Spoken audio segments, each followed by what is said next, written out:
Pois é. E aí, já vou até trazer para esse assunto aqui, meu querido Oberdan Pires, porque é o seguinte, a COP30, né, como a gente sabe, né, meus amigos, é um evento mundial, né, da ONU, inclusive. COP30 vai ser no Pará. Já teve uma polêmica sobre isso. Pará, mas por que o Pará? Mas tem estrutura para trazer um evento mundial assim, o Pará? Nada contra o Pará, claro. Mas a gente sabe, né? Os estados do Nordeste é um pouco mais... não tem toda aquela estrutura, como Rio, São Paulo, Minas, talvez, enfim. E aí o sistema de hotéis, restaurantes, teve a polêmica. Diz que a construção tá pegando firme, forte lá, né? Agora... não suficiente, o governo está alugando alguns navios, leitos de navios, claro, transatlântico quase aí, né? Uma pequena bagatela de 260 milhões de reais vai ser o gasto, porque não tem leito para isso, né? Isso é muito dinheiro, é rico esse Brasil, hein? Oberdan Pires. Olá, mas não disseram que ia faltar dinheiro para os aposentados ano que vem? Pois é, 2027 pode ser que não tenha, né? Mas enfim, não, para isso, agora pro navio tem, né? Ah, tá. Né? Tá aí, ó. Eu fico impressionado como tem dinheiro esse Brasilzão, né?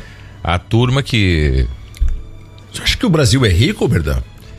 O Brasil é rico. É rico, tem bastante... Só que por um lado não existe país rico com povo pobre, né? Pois é, estranho, né? Um Brasil rico com povo pobre. Eu já vi alguns países assim, né?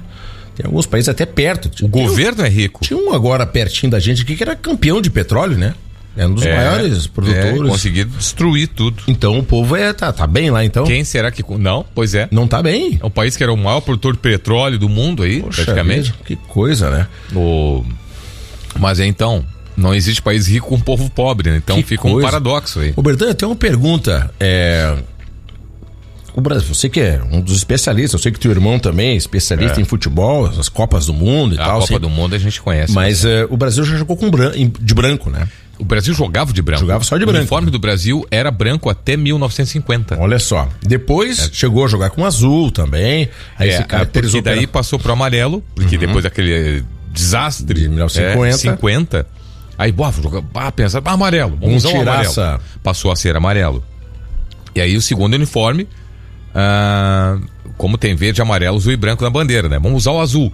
Por que o segundo uniforme foi usado? O Brasil foi amarelo. Quer dizer, Copa de 50. Até 50 era branco. Sim. Aí deu aquele desastre, vamos mudar tudo, né? Muda branco. Aí em 54 foi de amarelo. Né? Passou a usar amarelo. 58, amarelo, foi ganhando, chegou na final. E agora, o amarelo deu sorte, né? Deixou na final. A Suécia era amarelo. Dono da casa, não pode jogar de amarelo. Sim. Vai agora. Bom, daí escolheram um verde, amarelo, azul e branco. O azul marinho, azul, né? Beleza. Preocupados, mas é superstição, né? Pô, sempre perdendo.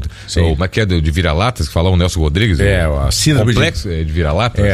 Complexo de vira-lata. E agora, daí chegou o Paulo Machado de Carvalho, se não me engano. Acho que o Paulo Machado de Carvalho, que era o diretor da delegação, chefe, falou: nós vamos ganhar a Copa, vamos jogar com o uniforme de Nossa Senhora Aparecida, padroeiro do Brasil, azul marinho. Aí o pessoal vai, levantou e ganharam lá e tal da Suécia. Tudo bem. O que o pessoal tava com superstição, de repente virou uma coisa espiritual. Assim, nós vamos com o manto de Nossa Senhora Aparecida, padroeiro do Brasil, que é azul marinho e tal. O cara foi bem, hein? Foi. Os dirigentes têm que ter essas sacadas aí, né? Boa. E aquilo ali deu um ânimo no vestiário e tal, e ganharam. Então você passou a ser o branco, nunca mais se usou. Apenas em uma partida comemorativa usou um uniforme retrô, 98, 2000, alguma coisa aí. Brasil e França, uma partida amistosa, uma camisa retrô branca, que era até 1950, repito. E só, então o uniforme sempre passou a ser o amarelo, e o segundo uniforme é o azul marinho. Teve uma partida, foi em... Cara, vou achar um ano agora, 1900, foi um amistoso também, com a seleção peruana. Que eles entraram com vermelho, aliás, com branco, e aí foi antes quando o Brasil jogava com branco. E aí tiveram que botar um vermelho do Independente. Mas foi só essa partida, aliás, o Brasil ganhou de 3-2. E tal. Aí o Brasil, que não tinha essa prática de levar outro uniforme reserva. Era não outra tinha época, isso. né? Por exemplo, o Brasil jogou até com a camiseta do Boca Juniors. Na Copa de 50, teve uma seleção aqui na sede, que foi no Eucaliptus, que era o estádio do Inter aqui. Sim. Não lembro qual seleção agora. O meu irmão saberia de pronto. Se Estados Unidos, México, Iugoslávia. Que dois iam conflitar o uniforme. Sim. Ia dar um conflito. E não tinha esse costume de levar outro uniforme. o Cruzeirinho de Porto Alegre teve que emprestar o uniforme para essa seleção jogar a Copa do Mundo. Aconteceu. Jogaram com o uniforme do Cruzeirinho. Isso aconteceu com o Brasil lá com o Peru, acabou ganhando 3-2 em 1937. Copa Sul-Americana, que hoje é a Copa América. 3-2, o Brasil jogou com vermelho. Pois agora, numa jogada de marketing aí, parece que é para aproximar. Eu vi algumas coisas hoje que eu quero tua opinião sobre isso. Vi algumas coisas. Qual é a resposta certa?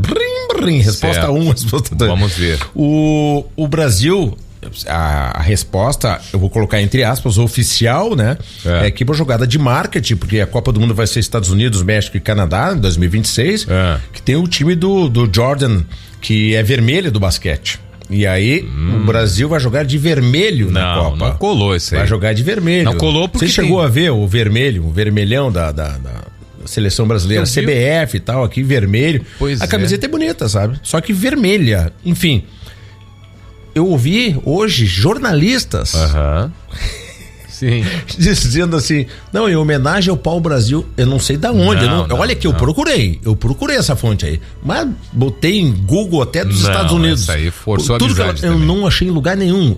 Mas até o Gustavo Vitorino falou, que ouviu também na rádio tal, ele falou o nome da rádio, não falou no ar, né? Mas ele falou pra mim qual era a rádio, que o cara falou que era homenagem ao pau-brasil. Pô, olha, jogar cara, de vermelho por causa do pau-brasil. Não sei se é o caso aí, né? Mas isso, igual o caso da seleção justificativa, mas parece uma tal ideologia que vive da ideologia, não da vida prática, da natureza. Então inventam cada justificativa para as coisas. Tem umas... Assim... Mas a CBF, ela tem a ver com o governo brasileiro ou não? Tem. Porque, sabe por que eu tô dizendo? Não diretamente, oficialmente não. Sim, né? mas por que eu tô indo nessa linha aí? Porque tem alguns que falam, Lui, é assim que começa. Estão tocando a camiseta, qualquer dia é a bandeira. Não, mas não é só isso. Porque o presidente da CBF, pelo que se tem informação, ele é muito esquerdista. Sim. Então isso pode, não tem, eu não sei, né? Pode ser coincidência ou não é coincidência, pode ter uma coisa muito... eu não sei se ultimamente eu tenho, assim, né? Eu não sei se ultimamente eu tenho acreditado em coincidência. Por exemplo, uma coincidência que deu como é que é o nome dele? O Edinaldo, né? Edinaldo Rodrigues, o presidente da CBF, o Edinaldo, ele havia saído para uma denúncia. Aí lá, casualmente, filho do Gilmar Mendes ali prestava serviço de advocacia, né? Filho do E aí parece, acho que casualmente também, caiu na mesa do ministro do STF o caso dele. Aí voltou o Edinaldo sem querer. Acho que foi casualidade, com certeza foi casualidade, né?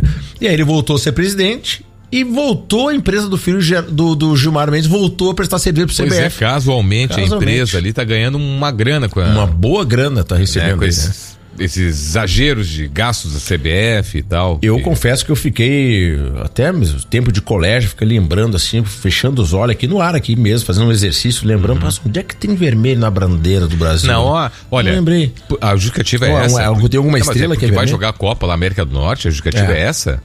É uma justificativa mais furada que, como eu tô dizendo, ideologia que é o que parece, né? O site europeu Food Headlines revelou que a seleção brasileira usará a camiseta vermelha produzida por Jordan Brand na divisão de basquete da Nike. Então, em princípio, é por causa da Nike que vai estar entrando. Aliás, vem cá, me diz uma coisa. Não é nem o símbolo da Nike. Me responda uma coisa objetivamente. Luiz Cortez. Numa situação de marketing assim, o Grêmio jogaria de vermelho? Não, né? Ele respondeu na hora, né? Não. Então tá respondida a questão, cara. Não tem nenhum sentido essa explicação deles aí. Aliás, foi cogitado. Olha só como aqui é bairrista mesmo, né? O nosso ouvinte, o Rodrigo Viajando Quarto, que tu conheces também, ele falou assim: Lu, eu sou tão bairrista que se o Grêmio jogar contra o Flamengo, eu vou torcer pro Grêmio. Se o Inter jogar contra o Flamengo, qualquer outro time, eu vou torcer pro Inter. Então eu torço tanto pro Grêmio quanto pro Ele não me respondeu depois se dá Grenal pra quem ele torce. Sim. Mas agora na enchente chegaste a ver, né? A camisa, uma alusão à lama. Roxo, ficou uma cor meio misturada do azul com vermelho e não aprovou. Imagina jogar contra o vermelho nunca. É feia também, não. Cor feia. Mas os times não aceitaram. Ficaram bem, ok, vamos fazer todos, como é que é? Todos pelo Rio Grande, né? Todos pelo Rio Grande era o slogan. Não ia dar certo mesmo. Todos pelo Rio Grande. Não quiseram nem a roxa. Se fosse metade. Vamos jogar com outra cor.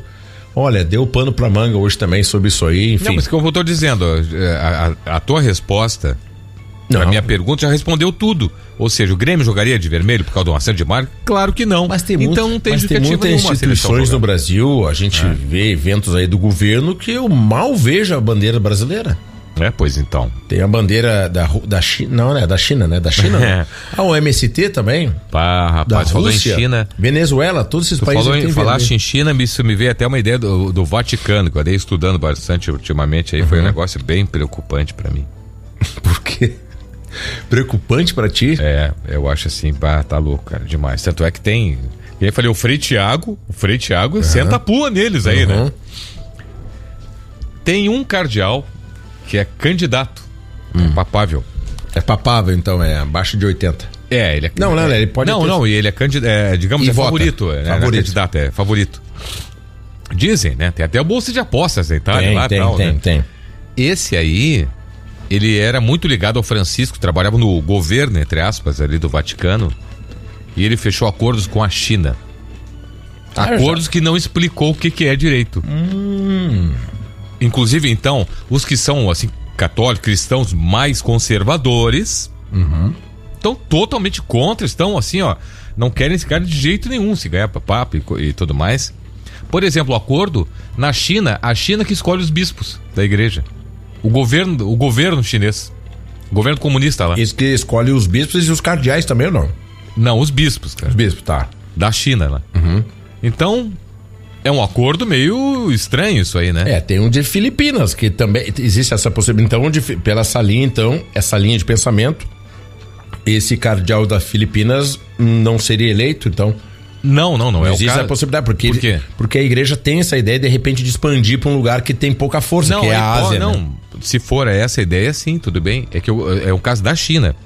Então, inclusive, isso aí, até falaram que só que não é o bloco asiático, digamos, de cardeais, não é um hegemônico. Sim. Então, isso não quer dizer que eles vão votar, por exemplo, votariam nesse cardeal que é italiano lá, que fez esse negócio lá com a China. Porque, ele fez, tá ligado à Ásia? Não, pelo contrário, ele vai perder votos da Ásia. Sim. Os filipinos não vão gostar, por exemplo. Nem se tinha o Japão e tudo mais, né? Só os chineses vão gostar desse negócio. Só os chineses vão gostar, claro. Que é meia dúzia de bichos. Então tem um acordo quanto a isso. E aí, só que não ficou claro, não é claro o porquê do acordo. É um negócio meio por baixo dos panos, assim. Tu sabes que a maioria é progressista, né? A maioria é progressista. Até pelas indicações de Francisco. Moderado um pouco e conservador menos ainda. É que uns falaram que o Francisco tinha uma personalidade um pouco paradoxal, tá? Que, por exemplo, ele chegou a escolher, nomear cardeais alguns que são mais conservadores. Porque nesse caso aí, ele ia simplesmente com a seguinte... o critério dele era o seguinte... Não é o critério assim, vão ver as ideias do cara. Não é um critério lógico, pelo menos. Não, o critério dele é gostei ou não gostei. Eu gostei do cara, aí bota o cardeal. É um critério estranho, né? Eu sinceramente, eu confesso que eu não sei. Eu acho que é um critério bem pessoal mesmo do Papa, eu acho. Sim, mas tem que ser pessoal no sentido assim, você vê aquele... Eu digo que não vem de outros papas aquele critério tal, dele. Dele. Sim, ele que escolhe. Só que é um critério que, esse critério se é o do Francisco, não é um bom critério. É um critério que não tem critério. É um critério, gostei do cara, o cara é legal, então vou botar cardeal. Para aí, tia. Não tem. Né? Tem que ter. Outros, voltamos aos tradicionais. Tradicionalistas, eles vão querer o quê? Esse ele é um monge de oração, um cara que saiu do mosteiro, tá sempre em oração, ele é muito, muito ligado a Jesus Cristo e tal. Esse é o cara, vamos escolher ele. Entende? Esse é um critério bem coerente. Sim. Um critério convincente até. Eu gostei do cara. Então tem um que ele nomeou, que ele é da Índia, não me engano. Diz que é extremamente conservador o cardeal. Mas que ele conheceu lá, não sei o que foi lá, comendo uns amendoim, batendo papo, não sei o que. Ele achou o cara legal. Comer os amendoim é bom. Vendo um jogo de futebol, alguma coisa ele assim. Ele gosta de futebol, né? Daí botou o cara, então tá, é cardeal. Né? Então, eu só dei essa informação para dizer que nem isso quer dizer, eu fiquei sabendo há pouco, não quer dizer que então todos são liberais que ele escolheu, né? Então isso realmente é definitivo que vai ser um progressista. Com essas informações agora que a gente já tem, esse mundo todo internetico, nem sei se existe essa expressão, né, de internet, a gente está num período agora que é o chamado Novendiale, né, do italiano. Novendiale é os 9 dias aí. Uma novena, tipo assim. Que é tipo a novena, que são os 9 dias de oração e tal, mas eu acho que já tá tudo conversadinho. Eu acho que o conclave vai ser só pra... Pois é, tem... 9 dias para oração, acabaria dia 4. Só que o Vaticano hoje declarou que é dia 7 que começa o conclave. Então tem 3 dias de quê? Então já tá meio que... Eu tenho minhas dúvidas até que ponto. Tem diferenças muito, como eu falei, tem cardeal ali que... Tu acha que eles vão decidir quando tiver no conclave? Pode acontecer. Mas já não, tá eu tendo acho que uma corrente. Não dá pra afirmar que eles já estão se armando e tal e tal. Já estão junto um tempo não, já. Pode ser isso, como pode não ser. Pode ser como muitas coisas se falam. Sim. Como, por exemplo, um papa norte-americano, não. Seria muito poder para os Estados Unidos. Sim. Ainda mais se for um conservador, ligado ao que é o Reinhold Burke, ligado ao Trump. Sim. Mas se for um progressista norte-americano que tem também, não. Porque aí o cara vai brigar direto com o Trump, o cara de lá vai estar também brigando. Não é legal. Então não é bom pra igreja. Não. Então, não é por isso, baseado nisso, nenhum nem outro, você olha que americano tá fora. Sim. Mas são, sei lá, possibilidades pseudo-informações, digamos assim. Sim, né? sim, eles não sabem exatamente. Porque né? Ninguém sabe. Nesse período aí que é a tradição do Novendiale aí que eles estão tal, mas já estão, um grupinho aqui, tem imagens deles conversando pra lá e pra cá, aparece ali o pessoal. Tem uns que são mais próximos do outro, não adianta, empatia, mais tempo, batendo papo e tal. Então realmente essa sintonia já começa a ter ali, eu acho, né? De todos assim conhecedores mesmo, que eu suguei um pouco de conhecimento, informação, não dá pra afirmar nada. Não dá. Pode ser tudo, pode ser eles estão conversando, que pode ser que a igreja já esteja pensando, vamos expandir pra Ásia, não sei pra onde, ou pode ser ou não, tá na hora de voltar pra Itália, a coisa bagunçou demais, né? Então, não sei, realmente. O que a gente pode dizer é que de repente, se voltar pra Itália, aí eu tenho um candidato mais provável, que para mim é o Parolin. Que, se não me engano, é esse aí que fechou os acordos com a China. Porque ele é muito... Que é a sequência do Francisco. Ele é diplomático, ele é muito próximo do Francisco, ele tem muita influência com todo mundo, ele conversa com o moderado, ele conversa com todo mundo, sabe? Mas aí tem progressista. O pessoal mais conservador que... E os conservadores, por ser um grupo menor, eles estão pegando lá é parecido até com o Erdogan, que é o da Hungria também, mas não vou lembrar o nome dele agora. Peter. Peter, tem vários Peter. Olha, eles fechariam com a profecia, né? Peter Romanos. Tem vários Peters aí, né? Peter Erdogan. Que ele é o mais conservador, mas um grupo tá pequeno, então em princípio, porque eles não têm ainda um representante dos bem consagrado, mas é tu que vai ser. Falam de um alemão, também diz que o alemão mais cascadura ainda, aquele alemão Marlin, uma coisa assim. Então, bom, tudo pode acontecer, né? Enfim. Pode, mas pode ser que a igreja queira dar um regresso, que é, por exemplo, o que, pelo que eu vi até agora, então eles definem o seguinte, até inclusive assim, o Bento XVI e o João Paulo II eram a mesma linha. Qual era a linha? Eles assim, não é da igreja tradicional mesmo. Nenhum deles é. Moderado, eu acho, né? Ele conseguia balançar essa pseudo-nova igreja com a igreja milenar. Então eles faziam esse equilíbrio. O problema é assim. Um equilíbrio. O problema é que o Francisco saiu totalmente disso aí. Saiu bastante. Então por isso que talvez se pense muito em voltar. Chegasse a ver os dois papas? Eu vi. Tu ia ver, viu o filme? Eu vi. A diferença dos dois ali é gritante, cara. Gritante os dois. E o Bento... Não, mas... Uma hora o Bento não concordo com nada que tu falou. Exatamente. Nada. E o Bento duro. Ficou legal, ficou lúdico o filme depois no final. Ficaram meio amigos. Não acreditei muito dançando os dois. Já deu uma força. Não sei até que ponto ali. Viraram amigos mesmo e tal. Mas que realmente indicou o outro no conclave, não sei, né? Pois é. Então, eu acho que... Bom, vamos Não gostei do final do filme Conclave, absolutamente. Não, olha aqui. Eles quiseram fazer uma lacração ali da... eu não quis dar spoiler aqui. O Bibo falou esse dia também, Paulo, eu tava vendo o filme, e aquele final ali decepcionante. Todo mundo falou decepcionante. Pois a Igreja Católica ficou louca, né? Não, tô de brincadeira. A Igreja Católica ficou louca com aquilo ali. Até o Anjos e Demônios, Dan Brown fez melhor. Porque botou um... Não, mas o filme tava indo botou bem. Um médico que falou... um médico. Botou um papo ainda que escolheu Lucas, porque era médico, para aproximar da ciência. A ideia foi mais lógica, mais coerente. É verdade. Agora, pare e pensa o seguinte: se não tivesse aquele fator ali do Inocêncio, né? Do final. Se não tivesse, não ia fazer diferença. Ia ficar bom o filme. Ia ficar perfeito. Perfeito. Aí, poderia ser até um cara. Já o fato dele ser um cara diferentão que veio lá não sei da onde, já seria legal. Já é legal. Pronto, podia terminar assim. E ele dá um chá de espiritualidade uma hora ali. Tu viu que ela olha e fala, quando vocês ficam. Vocês estão falando de guerra. Guerra é o seguinte, claro, cara. Eu tava no meio do tiroteio. Só que aí a lacração pega uma coisa assim, ó. Tipo, o cara que é humanista é aquele outro ali, né? Vocês que são os normais não são. Então, é brabo. Então, e tá tomando umas proporções perigosas aí no mundo, né? Tanto é que hoje, por exemplo, teve uma ligação, o pessoal ligando pro Vladimir Zelensky da Ucrânia, e não quis a ligação do Lula, né? Não. Ah, é? Não. O cara vai de novo na Rússia, de novo lá. Ah, é? Pô, e parece que tá indo com outra delegação, de novo outra delegação.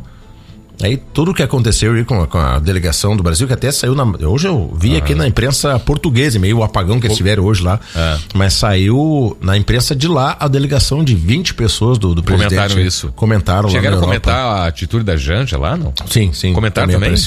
E aí foi na francesa mesmo. Ah, é? Que aí explicando porque foi pra... atenção. Eu olhei na hora, eu comentei, digo, para aí, só um pouquinho, o que é isso? Eu penso o seguinte, ó, o pessoal vai, Luiz, não, de direita, cara, eu penso o seguinte, é uma pessoa que está sendo vista o tempo inteiro, cara. Eu até entendi eu não concordo com o que ela fez, mas eu entendi o porquê. Ela foi cumprimentar o casal Macron, que são tudo, né, muito próximos, eu entendi, mas não era o local nem momento pra isso. Não sei se é na hora que eles estavam próximos ou quando estavam se posicionando. Não tava muito próximo, não. Não, porque teve uma hora que tem uma foto até que estavam posicionados, sabe? Inclusive a esposa do Macron bem séria, assim, sabe? E não é local nem momento pra isso. Claro que não. Só que o problema não é só isso. De repente eu entendi o porquê. Foi cumprimentar, às vezes a gente cumprimenta com um sorriso, entendeu? Só que assim, ó, cara, é uma pessoa que tá sendo observada o tempo inteiro, não pode fazer isso. Você vai num velório desse tipo, tu sendo mundo inteiro, um representante de Estado ali, né? Nos casos brasileiros, italianos, franceses. Tu não pode fazer isso, de jeito nenhum. E outra, tem o mundo inteiro te olhando. Tu não tem o direito de espirrar. Eu até comentei no programa hoje, teve não sei se tu lembra disso, uma foto da Dilma, uma vez que ela espirrou, ela botou a mão no rosto assim, só que não cobriu muito. Cara, saiu com a cara deformada quando tu foi espirrar. Sim. Já virou, a pessoa não pode espirrar. Claro. Mas vai ser fotografado, todo mundo inteiro tá vendo. Agora vai dar sorriso num velório, cara. Pá, aí pegou foi mais que uma vez, tá? Eu vi isso aí, porque eu vi ao vivo. Porque começou a hora que tava chegando e tudo mais, né? Começava às 5 da manhã. Sim. E eu até comentei isso online, que eu falei, opa, que estranho. Tá muito... não teve nenhuma pessoa, nenhum presidente ou primeira-dama que fez isso. Nenhum, de país nenhum. Eu não vi nenhum sorrir lá. Nenhum, entende? Então, isso que eu tô dizendo. Classe não tem nada a ver com dinheiro. Pode ser cheio do dinheiro, não tem classe. Aí hoje fizeram alguns comentários aí pra mim sobre isso. Eu falei, não, mas foi o próprio presidente Lula teve certa vez, que eu acho que era um trio elétrico, uma coisa assim, você viu isso, que ela tava agarrada e pulando assim, ó. E o próprio presidente Lula fez ele deu um chega pra lá nela. Deu uma chamada, viu esse vídeo aí? Eu vi. Ele pensou, menos. Aí. Dá uma... Tudo bem, ele já é mais velho que ela e tal, e ela com todo o gás ainda, de repente, não sei, né? Mas gás é uma coisa. Cara, ele deu uma segurada nela. Saber se portar é outra. O próprio Lula falou, menos, dá um tempinho, menos, diminui um pouquinho. Mas eu acho que ela precisa ter esse cuidado, assim, de que, cara, isso que a gente falaste, é esposa de um representante aí que o mundo inteiro pode ver. E aí, o pior de todos foi o fuck you lá do Elon Musk. Aquilo lá pra mim, ali. Aquilo foi em inglês ainda, que é pra entenderem mesmo no mundo inteiro. Poxa vida, aí não dá, né? E o apagão aí no. Pois é, cara, alguns dizem que saiu até no jornal, até vi agora há pouco aqui, que a empresa espanhola, a imprensa espanhola, não a portuguesa ainda, tá cogitando assim um ataque hackers, né? Cibernético. Só que eles não vão reconhecer assim, senão tá mostrando fragilidade. Desse apagão, né? Se espalhar pelo mundo? Eu achei estranho hoje de manhã, o fuso horário é igual quase da Itália, que é 5 horas, né? Então, 5 horas, quando eu vi hoje de manhã a notícia, eu fiquei olhando o seguinte, como é que eles falaram? Um evento climático raro, uma coisa assim eles falaram, atmosférico. Um evento atmosférico raro. Desculpa, o que é raro? Efeito atmosférico? Sei não. Vou uma coisa muito vaga, né? Passar rapidinho. Vai lá. No tema 1, nós temos aí um bate-papo com o advogado previdenciário e presidente do movimento Sul é Meu País, Ivan Feluniuk. Daqui a pouquinho ele vai estar com a gente, então nós vamos conversar aí sobre vários assuntos, sobre tudo isso que a gente está falando, eu e o Lui aqui, né? Vamos conversar sobre as questões do Rio Grande, do Brasil, né? Da América, do mundo, do universo, falando de filosofia, de tudo um pouco, daqui a pouco com o Ivan Feluniuk. O assunto do momento, o tema 2, já falamos sobre alguns assuntos. No tema 3, vamos falar sobre o conclave. Tema 4, sobre o golpe no INSS, afinal o Ivan Feluniuk é advogado, né, ligado ao INSS, esse é o cara certo pra falar. O Lupe hoje falou que, ele recebeu em 2023, cara. Daí disse que passou, não, eu recebi o laudo, eu pedi as atas, só que demoraram um ano pra me dar. Aí depois sobrou pro Alessandro Stefanuto, que foi demitido, mas um ano pra fazer alguma coisa? Corda arrebenta o lado mais fraco? Eu não sei, é que tem um ponto bem interessante, olha só, até é legal vocês trazerem hoje aqui no programa. O Lupe é um nome importante do PDT, que é próximo, né? Se demitir o Lupe, representa um desligamento do PDT. Sim. No governo. E tem o terceiro nas pesquisas, pelo menos, já tá voltando o coronel, que é do PDT, o Ciro Gomes. O Ciro Gomes, que é do PDT, então... O Ciro Gomes já é adversário direto do Lula. Então, antes disso já é. Então eu não sei se... Critica abertamente. Se vai tirar, só que ele já foi tirado do governo da Dilma já por também Ciro se Gomes. acusar... Não, aí no caso o Carlos Lupe, ministro do Trabalho, né? Ele foi tirado lá também por denúncias, agora de novo. Enfim, não sei até que ponto... Diga-me com quem andas, te direi quem és. É só isso, eu sempre falo. Eu só não... Hoje em dia, tu tem que explicar o que não precisaria explicar. Tem que explicar. Entendeu? Hoje tem que explicar. Bom, vamos lá. Tipo assim, teu ídolo, Jesus ou Barrabás? Ele até riu, né? Não, vamos lá. Pra quem foi essa pergunta? Aí vamos... Pra quem foi essa pergunta? Eu perguntei pra ti. Pra mim, não tem dúvida. Ídolo só tem um, né? Só Jesus. Pois é. Aí é maior, é uma único. pessoa que diz, não, mas eu prefiro o Barrabás. A pessoa fala isso? Como é que tu define essa pessoa? Não. Aí não tem nem crédito essa pessoa. Quem é essa pessoa? Olha que tem no mundo aí. Tem. Olha, tema 5. Deputadas de Santa Catarina falaram em maior autonomia para os estados, com leis diferentes, né? Tipo, um tem pena de morte, outro não tem, sei lá. Sim. E isso gerou uma reação caluniosa e injuriosa de políticos esquerdistas. Normal. Abre aspas. Santa Catarina não é igual ao Maranhão, por exemplo. Aliás, o meu estado tem mais gente com carteira assinada do que com Bolsa Família, ao contrário do Maranhão. Vocês não aguentam a verdade. Santa Catarina dá certo, disse Júlia Zanata. Sim. Bom, há algo que justifique a reação desses políticos que chamaram de xenofobia, entre outras coisas? Então... Não, cara, é que tem coisa que é número, é números. O melhor lugar para se morar no Brasil hoje é Santa Catarina. Lá o PT não governa. Aquela velha história. Uns vivem de ideologia fantasiosa à cabeça, outros da realidade. É verdade. Então, chega tanta loucura que as pessoas, né, vivem de sonho, de fantasia, e ainda chamam os outros de viajandão ou coisa assim. Tema 6. Faz um ano que o Rio Grande do Sul começou a viver a maior tragédia ambiental de sua história. Qual a primeira lembrança que vem à sua mente? A minha veio agora, eu perguntei e já veio a resposta. Uma foto que eu até publiquei, que aérea, que pegaram assim, a parte de Canoas ali, era só água e os telhados assim, imenso assim. Foi essa a primeira lembrança que me vem. Eu fui de um bote ali, bem não é 7 de setembro aquela ali é acho que Júlio de Castilhos? Acho que é Uruguai aquela ali ainda. Na Uruguai, na Quandradas. Acho que é o bote, só não tô me lembrando exatamente onde tava esse bote. Indo em direção pro mercado, assim, quando eu vi aquilo ali, a coisa tá... 7 de Porto Alegre, os caras andando de bote. Tá feio no centro. Bom, o tema 7. Menino de 3 anos morre após ser esquecido dentro de carro. Madrasta da criança disse que não se lembrou de levá-la na creche. Qual o seu comentário? Esse é o tema número 7, quem quiser. Cara, mais de 10 horas a criança ali, cara. Eu não consigo entender. Ela disse que o menino tava meio amuado, assim, tava meio xoxinho e tal, e ele dormiu no banco de trás. Então ele é meio agitado, e nesse dia não tava agitado, aí ela não viu que ele tava ali e esqueceu o menino. É uma coisa que não tem como, é impensável pra mim. Barbaridade. Isso que eu tô falando, são coisas que é um outro mundo, tem gente que tá vivendo um outro mundo, uma outra dimensão. Ela tentou alegar ali que ela tem déficit de claro, aí todo mundo se encosta na loucura ou na imaturidade, sei lá o quê. Se escora. Tema 8, 29/4/47, nascia Olavo de Carvalho. Olha aí. Cite uma fala de Olavo de Carvalho. Pá, de tantas, é uma só difícil. Na hora só me lembrou, não lembro pessoalmente, só me lembrei que quando ele falou dos militares e muita gente lá, não, o que é isso que ele tá falando e tal. Bem lá atrás ele falou, né? Falou mesmo, é verdade. Esses caras aí vão trair o Bolsonaro. Em princípio, eu acho que até eu vou fazer o inverso da tua pergunta, porque eu não lembro de alguma frase que não deu certo dele, assim. Aí os caras falam, o Olavo tem razão, né? O Olavo tem razão. A famosa frase ficou aí. Ele... Nesse campo político, ele acertou tudo, eu acho. Eu tô tentando lembrar alguma que ele falou e não aconteceu. Ele tenha se enganado, realmente, não lembro. O Mourão, ele falou.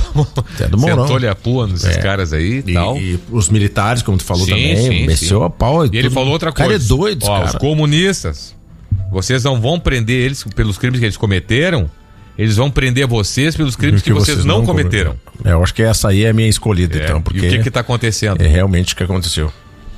Bom, tema 9, Dia Internacional da Dança. Luiz Cortez, qual o melhor ritmo pra dançar? Pra dançar? É o ritmo pra dançar. Pra mim é o reggae, cara, sou do reggae. Tu é do reggae? Skate, reggae, pra só dançar. isso? Não, para por aí daí. Eu lembro quando eu era guri, assim, quando veio o break, né, cara? Break, que coisa interessante. rapaz, olha só. Eu admiro os caras que rolam a cabeça no chão, as costas. Street dance. O street dance não é o melhor pra dançar, mas é o mais bonito de ver, pelo menos. Olha, eu vou escolher um ritmo que eu não sei dançar. Mas que eu acho que é o melhor pra dançar. Quem sabe aprender, né? Tango. Eu pensei no tango também, imagina. É bonito, né? É bonito, né? Do Bergoglio. É bonito mesmo o tango. Bom, tema 10. Como você imagina que é Deus? Um velhinho de barba? Deus pai? Deus mãe? Uma energia? Uma luz? Muitos falam de várias formas. Luiz Cortez, como é que você pode dizer pra gente? Como você imagina que é Deus? Tem gente, sabe, tem teoria, uns falam, Deus é uma energia, Deus é uma luz, Deus é um ar aqui, é um vento, tem de tudo. A Bíblia diz que Deus é espírito, mas ele tem forma, né? Então não dá pra dizer que ela diz literalmente amórfico. Que tem forma. Não, que tem forma não, mas que é espírito. Diz que é um espírito. É em espírito, Deus é espírito, né? Agora. E o que é espírito? Agora que não tenha forma. Tem forma, sim, tem forma. Mas qual seria a forma do espírito? A Bíblia não diz sobre isso. A forma. Aí que tá, né? Que diz, tem gente que diz, nossa imagem e semelhança, então a gente tem parecido com ele fisicamente ali, e aí tem vários desdobramentos, que aquilo ali não é fisicamente que tá falando. Pois é. Tá falando em outras coisas. Pois e uns falam que contra a antropomorfização de Deus, antropo-homem, né? Sim. Deus a forma de homem. Sim. Ou seja, talvez seja uma forma limitada do homem de imaginar a Deus dentro da sua limitação. Sim. Né? Dentro da capacidade de conseguir. Então a única coisa que a gente consegue. Então é uma forma de um homem e tal, né? Até pra ter um contraste. É parecido quando as freiras falaram pra mim, eu tinha 8 anos, no Colégio Santa Terezinha. Quando você morrer, você vai viver eternamente sentado ao lado de Jesus. Eternamente. Saía fumaça na minha cabeça, cheguei em casa. Eternamente é muito tempo. Como pode ser eterno? Por quê? Porque a nossa mente está condicionada a começo e fim. Nasceu, morreu. Sim. Tudo tem um começo e um fim, né? Sim. Como pode ser uma coisa eterna? Veja, é eterna. Não é uma coisa que dure bastante. É uma coisa eterna. Pra tu ver que o eterno, pra nós, que a gente fala do Cronos, né? Que ele tem começo, meio e fim mesmo. Então, pra nós é muito tempo isso. Agora, pra o Kairos, que é o tempo de Deus que a gente chama, né? O Kairos, ele não tá nesse... Então... é completamente diferente do nosso. Isso é fumaça na minha cabeça, né? Eu tentando entender como imagina eu sentado ao lado de Jesus, de Deus, pra sempre. Pra sempre. Não tem um ciclo, assim. Sim. E como é que se mede esse tempo, mesmo que seja num ciclo que não tenha fim, como é que é medida esse tempo? Não tem, É uma coisa pra sempre. Então, não tem a percepção disso. tema 10 vai por aí. E o tema 11, futebol. Algo a comentar? Nem sei o que... Hoje chegou o Filipão, né? Chegou hoje, se apresentou hoje, falando aquele discurso mais Galdéri, enfim, mas... Eu não pude ver. não... Deve ter sido Exatamente. bom, a entrevista dele sempre é boa, né? sempre bacana, né? Aquele jeito dele... Perguntaram pra ele com os jogadores que são diferentes agora, hoje em dia, o costume, como lidar e tal. Deve ter perguntado, alguém perguntou? Não, essa aí eu não lembro de ter visto. Eu lembro de uma declaração do Mano dizendo que os jogadores são medianos, né? Pai, não ficou. Não, mas não nesse estranho, sentido. É que se diz que a forma que se lidava nos anos 90 com os jogadores, né? Sim. Tanto pro treinador quanto o vice-futebol, Sim. Cacalo e tal. Que é outra coisa. Que agora jogador eu digo o que o Mano disse, não nesse contexto, mas dizendo que sobre o time, meio que dizendo que reclamando do plantel. Né? Isso aí Então é bom. Para o ambiente. Com um ambiente meio estranho. Esses agora. jogadores aí mimimi não gostam. Já vão queimar o treinador. Jogadorzinho com cabelinho de gel não deve ter gostado, né, cara? Os caras são mediano. Barbaridade. Desce mediano. do ônibus com um fone maior que a cabeça. Fonezinho e cabelinho, não sei o quê. Barbaridade. Tem um jogador. Então. Acho que o menino aí que foi do Palmeiras, né? Como é que é o nome dele? O Hendrick. É golinha alta sempre, até na seleção, golinha alta. Que tá aí estilo, hein? O Labamba, o que ele é? Pô, tá louco. Pô, me lembrou o Passarella, quando assumiu a seleção argentina, mandou cortar todos os cabelos, proibiu. Proibiu brinquinho, piercing, cabelo comprido, todo mundo era obrigado, qualquer jogar na seleção, corta o cabelo. Mas é que hoje tem a questão dos patrocinadores, é que os patrocinadores falam, não, a gente bota uma grana na imagem. Hoje, contrato de imagem, o cara ganha milhões, mais que o salário, né? Aí o Passarella ia cortar, será que os caras dão? O Passarella tinha nome lá, era o Passarella, né? Era o capitão daquela seleção campeã.